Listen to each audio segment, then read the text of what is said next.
Good morning, Tube.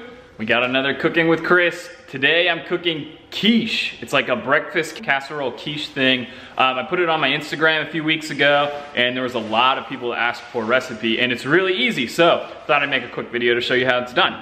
First, things you're gonna need: spinach, 6 ounces of shredded cheese, your favorite sausage, I just go with the Publix mild, 8 ounces of the tri-pepper mix from the store. You could also get your own bell pepper if you want to just cut it up. I've got a medium onion that I've already cut up, and then I'm gonna need 12 eggs. But first thing you're gonna wanna do, preheat that oven to 350. So now that the oven's preheated, we're just gonna brown this sausage up almost to like a ground beef texture. And while we're doing that, we're gonna chuck this frozen spinach into the microwave and just follow the directions on it. Mine is 6 minutes, and we're gonna do that so that they will be ready to go. Okay, the sausage is brown, so I'm just gonna drain it and set it to the side. I've already got a strainer set up over here. And really, that was probably the hardest part of this entire thing. So we're just gonna let that chill while we get the rest of our stuff together. We're gonna throw in some peppers and onions into this pan now and saute those up.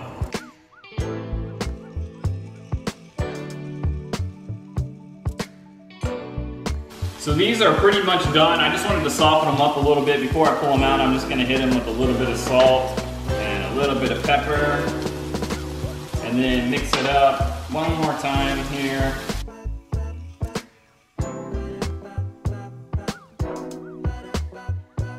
So our spinach is done. We just pulled it out of the microwave. One of the things that you're going to want to do, this is really important, is to take your spinach and just find something to press in here.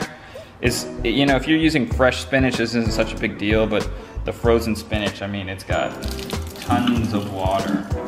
Be careful, that bowl's probably gonna be hot, but just make sure you drain that pretty good. You'll have a better outcome with your casserole quiche thing. So next step, you guessed it, we're just gonna throw this spinach now into our mix and then stir it up.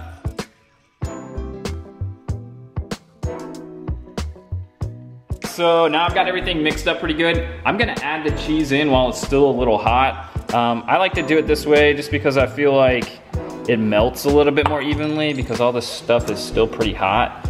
I can get it in here, mix it up pretty good.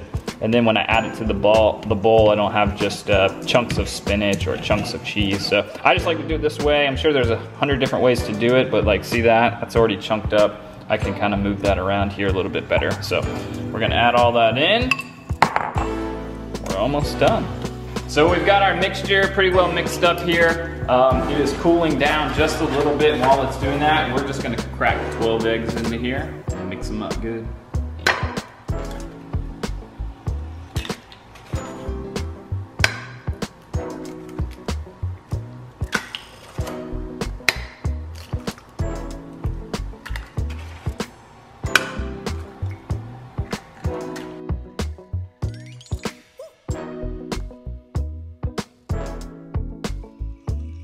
So they're pretty well mixed up. I'm just gonna hit them one more time with some pepper here and some salt. Usually I put a little bit of basil in here also, but if you guys watch my videos, you know that I just made pesto with all my basil, so we're gonna skip that. But sometimes you can put jalapenos in there, spicy sauce, whatever you wanna do. But we're just gonna go ahead and add our mixture here and then spread it out.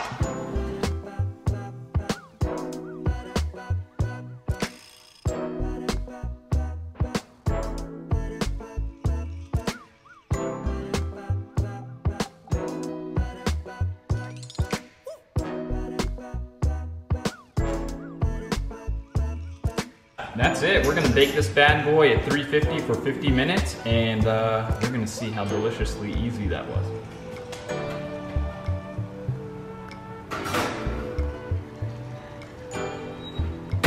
Alexa, set timer for 50 minutes.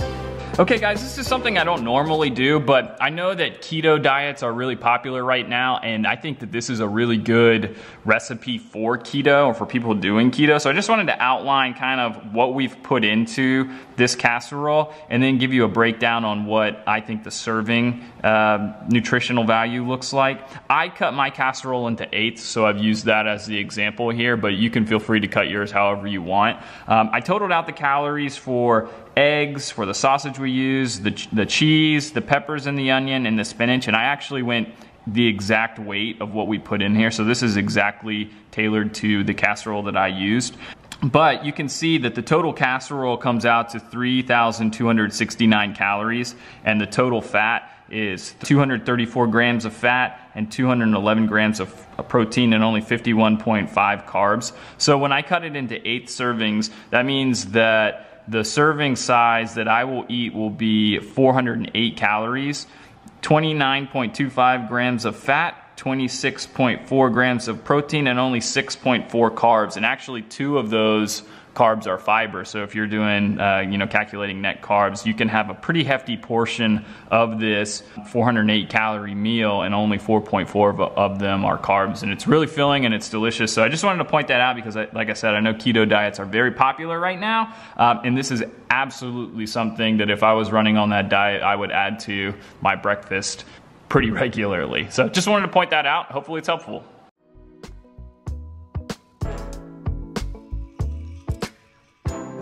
Voila! Look at that, boys and girls. I'm gonna have to eat some right now.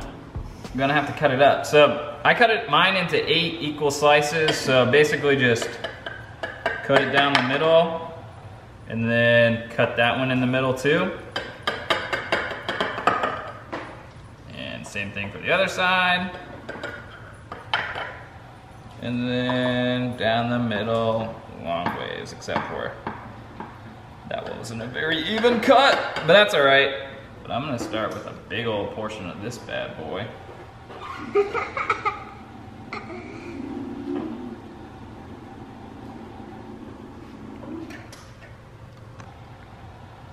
Smells good.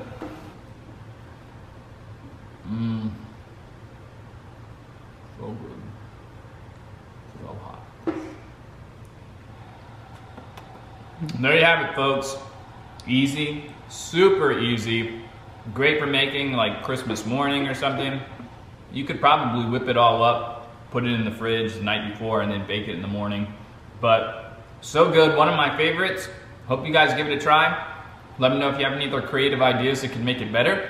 And I'll see you next time. Peace.